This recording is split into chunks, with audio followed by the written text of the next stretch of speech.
Okay, hello guys, welcome back sa VoLTE TV, August 30, 2023. Gilas update, talo na naman po kahapon, Charis. Okay, so actually guys, ngayong araw na to, tuturuan ko kayo kung paano mag-install ng Jupyter Notebook in your own Windows. Okay, so first step, you need to download this one, Python. So to download Python, we need to go to their official website, which is python.org. So python.org, and then under python.org, go to downloads, then Windows. After that, you need to select. So I have a 64-bit operating system, so I need to select this one, Windows Installer 64-bit. So kung meron kayong 32 or ano meron kayo, piliin nyo lang yung compatible sa OS nyo. So sa akin, I have 64, so I need to download this one. So na-download ko na siya, so kaya eto na siya. So after the download, you need to install. So select this one, and then we are going to run this installer.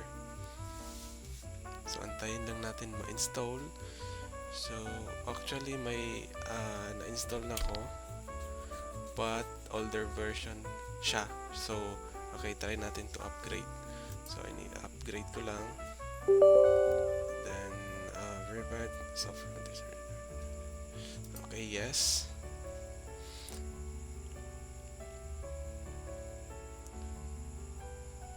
So yun, nantayin muna natin ma-install si Python. So habang nag-install pa, pwede nyo i-hit yung like button, pa-subscribe na din. So actually guys, I really need to install this one since I am still ginagamit ko siya under my studies. So I am sharing this with you so that if need nyo din kung paano mag-install, so yun, may tutorial na kayo. So antayin muna natin matapos yung setup for Python 3.11.5. So actually, after this one, diretso na. So madali lang to guys. Follow nyo lang mabuti yung video. Don't skip. So pag skip nyo to, maybe baka may skip kayong important things. So yun, dahil lang nating mag-install siya.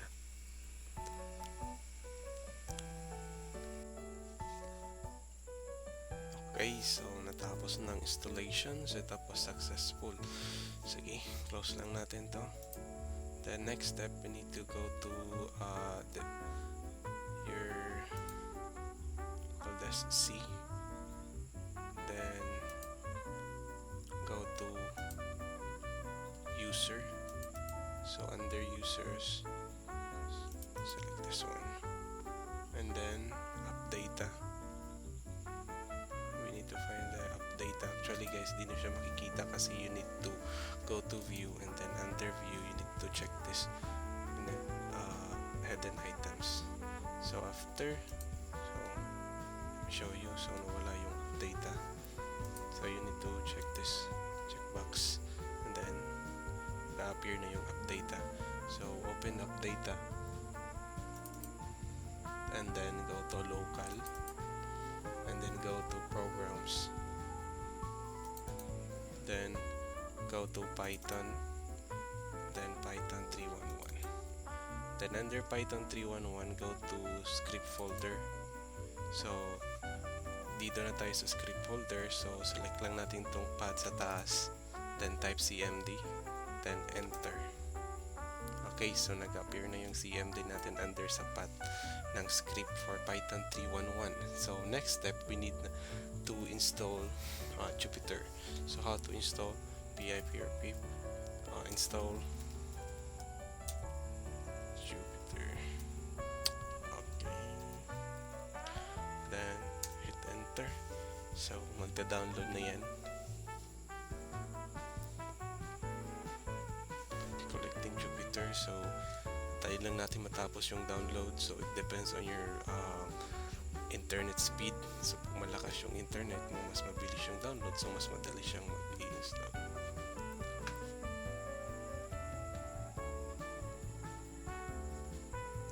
So follow nyo lang yung path guys.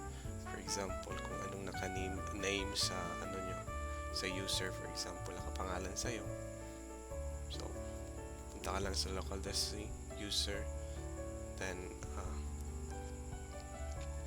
kung anong name ng user, then under, go to app data. So para makita natin sa app data, go to view, then select or check the hidden files, or this one,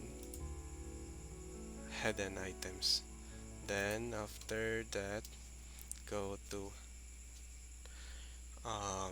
local, then programs, go to Python, then go to version of your Python, and then under the folder, go to scripts. So if you're already in the scripts, select this one, select the path, and then you need to type cmd. Then this will be cmd will appear in your screen. So okay, so we are done. So after the installation,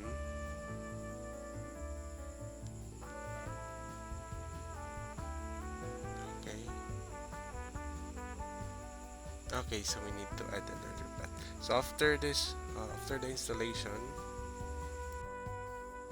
okay guys, so after the installation, type lang tong Jupyter notebook, then ito na siya, ito na yung lalabas sa CMD natin.